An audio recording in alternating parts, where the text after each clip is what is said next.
प्रकार से भगवान कहते हैं कि संसार में मनुष्य के लिए सबसे बड़ी कल्याण प्राप्ति यही है कि उसका चित्त तीव्र भक्ति योग के द्वारा, ये तीव्र भक्ति योग हुआ, मुझ में लगकर और स्थिर हो जाए। जब हम लोग राधे राधे गा रहे थे, देखो मन एकदम स्थिर हो गया था, कृष्ण कृष्ण कह रहे थे, मन स्थिर हो गया था, होता अभी भी है।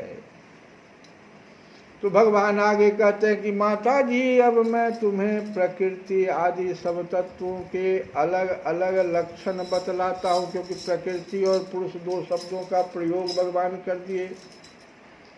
तो कह रहे हैं कि सबसे पहले मैं तुम्हें प्रकृति और उसके तत्वों के अलग अलग लक्षण बतलाता हूँ। इन्हें जानकर मनुष्य प्रकृति के गुणों से मुक्त हो जाता। कोई चीज़ जानेंगे तभी न, हम जब जानेंगे ही नहीं कि इसमें जो है इस प्रकार का गुण है जिसे मुझे छोड़ना है, और इसमें इस वस्तु में, इस भजन में यह गुण है तो मुझे इसे ग्रहण करना है। तो भगवान, ये सांख्य शास्त्र तो यही है कि आपको प्रकृति से आप बने हुए हैं, 25 तत्वों से आप बने हुए हैं। तो ये हैं कौन, क्या कर रहे हैं मेरे भीतर, कहाँ मुझे ले जा रहे हैं, हम कहाँ इनके साथ संलग्न हो जाते हैं। तो भगवान इसीलिए कह रहे हैं कि अब मैं तुम्हें प्रकृति आदि सब तत्वों के अलग अलग लक्षण बतलाता हूँ। इन्हें जानकर मनुष्य प्रकृति के गुणों से मुक्त हो जाता है। आत्मदर्शन रूप ज्ञान ही पुरुष के मोक्ष का कारण है। दूसरी बात कहते हैं कि आत्मदर्शन रूप ज्ञान ही पुरुष के मोक्ष का कारण है, और वही उसकी अहंकार रूप हृदय ग्रंथि का छेदन करने वाला है। सबसे बड़ा जो दीवाल है वो अहंकार है, और वो भगवान के और हमारे भीतर में जो हृदय में भगवान बैठे हुए हैं उनका, और जीव का आत्मा जो है उस दोनों के बीच में बैठा हुआ है, और उसका छेदन जब तक नहीं होगा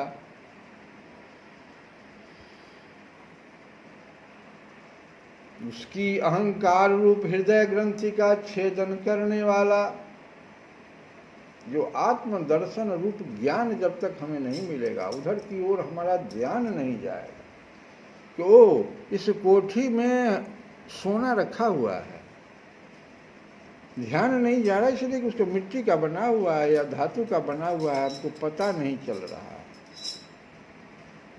जिस दिन हमको कोई बता देगा कि भाई, एक पिता ने अपने पुत्रों को बुलाकर कहा कि तुम यहाँ पर, जहाँ पर हम सोते थे, इसके नीचे ही हमने सारा खजाना डाल दिया। सारे बच्चे कुदाल लेके खड़े हो गए, जो कि सब बैठे एकदम, कोई काम ही नहीं करते थे। ये कथा हमें ये शिक्षा देती, पिता पुत्रों के बीच की कथा बहुत बच्चों में सुनाया जाता था। वही बात यहाँ कर रहे हैं कि जो आत्मदर्शन रूप ज्ञान है वो हम तुमको देंगे, और उसको जब तुम प्राप्त कर लोगे तो तुम उधर की ओर देखने की कोशिश करोगे, और बीच में जो अहंकार बैठा हुआ है वो अहंकार रूप हृदय ग्रंथि का वो छेदन करोगे तुम। ऐसा पंडित जन कहते हैं, ज्ञानी लोगों के बारे में कह दिए, और उस ज्ञान का मैं तुम्हारे आगे वर्णन करता हूँ। तुम ठीक से इसको ध्यान लगाकर और सुनो। उस ज्ञान का मैं तुम्हारे आगे वर्णन करता हूँ। यह सारा जगत जो है जिससे व्याप्त होकर प्रकाशित होता है वो आत्मा ही पुरुष है। प्रकृति की चर्चा किए, अब पुरुष की चर्चा करो। प्रकृति तो इन तत्वों से, जो 25 तत्व है, जो कि ये मंदिर बना हुआ है आत्मा के लिए, जहाँ वो बैठा हुआ है, वो प्रकृति है, और जो सारे संसार को, जगत को, जिसके आने से वो प्रकाशित हो जाता है। जैसे कोई मृत शरीर है और उसमें चेतना आ जाए तो सारे लोग, जो उसके सारे संबंधी हैं, वो सब कहेंगे भाई मेरे पिताजी हैं, मेरे चाचा हैं, मेरे पति हैं, अभी तक कुछ नहीं थे, ये मृत शरीर था। जिसके आने से प्रकाश, वो जो शरीर है, वो जो तत्व, प्रकृति तत्व है, वो प्रकाशित हो जाता है जिनके आने से, और जिनके जाने से फिर वह पुनः सबके समान हो जाता है। तो भगवान कहते हैं वही पुरुष है, तत्व है, वह आत्मा ही पुरुष है, वह अनादि है। अब उसका लक्षण बता रहे हैं। गीता में भी भगवान ने बताया अर्जुन को यही बात कि आत्मा क्या है, और यहाँ भी भगवान कह रहे हैं कि वह अनादि है, निर्गुण है, कोई उसमें निर्गुण, तीनों गुण जो है उसमें नहीं है। सत्वगुण, रजोगुण, तमो, ये प्रकृति का गुण है। सत्वगुण, रजोगुण, तमोगुण ये प्रकृति का है, वो पुरुष का नहीं, आत्मा का नहीं। और भगवान स्वयं पहले ही कह दिए कि मैं इस प्रकृति और पुरुष दोनों का ही प्रभु हूँ, परमात्मा। अभी उनको तो समझना बाकी है, अभी इन्हीं दोनों को हम लोग समझ रहे हैं। तो वह अनादि है, निर्गुण है, प्रकृति से परे है, अंतःकरण में अस्फुरित होने वाला। अस्फुरित होने वाला मतलब चेतना उत्पन्न करने वाला। वो जब तक नहीं था, यह शरीर में स्फुरन नहीं था। कोई बीज है कोठी में रखा हुआ, उसमें स्फुरन नहीं है। जैसे ही उसको जल, वायु और प्रकाश, ये भूमि में डालते हो, उसमें स्फुरन हो जाता, चेतना में आ जाता, वो पौधे का रूप धारण कर लेता, उसमें फिर फल लग जाता, पुनः वह बीज प्राप्त हो जाता। तो यही कह रहे भगवान कि अस्फुरित होने, अंतःकरण में स्फुरित होने वाला, और स्वयं प्रकाश है। उसको किसी प्रकाश की और चीज़ों को बैटरी चाहिए, बिजली चाहिए स्फुरन करने के लिए। बल्ब है लेकिन उसको बिजली चाहिए, तब वो प्रकाशित होगा, प्रकाश पैदा करे। वो स्वयं प्रकाश है। ये आत्मा जो है वो स्वयं प्रकाश है, परमात्मा का अंश है, इसलिए स्वयं प्रकाश है। उस सर्वव्यापक पुरुष ने, और यह सर्वव्यापक है, सभी जीवों में समान रूप से अवस्थित है, सर्वव्यापक है। ऐसा पुरुष ने अपने पास लीला विलास पूर्वक आई हुई अव्यक्त और त्रिगुणात्मकी का वैष्णवी माया को स्वेच्छा से स्वीकार कर लिया। इसका अर्थ यहीं पर कथा बंद कर रहे हैं। ये कैसे दोनों के बीच में मित्रता हुई, इस पर तो नारद जी की आगे बहुत बड़ी कथा है। इतना ये प्रकाशक था, प्रकाश से सब कुछ स्वयं प्रकाश है, ये अनादि है, निर्गुण है, प्रकृति से परे है, प्रकृति से परे है। लेकिन फिर दोनों के बीच में, प्रकृति और पुरुष के बीच में कैसे स्वेच्छा से इस माया को स्वीकार ये कर लिया, यही समझने की चीज है। श्री कृष्ण गोविंद हरे मुरारे, श्री नाथ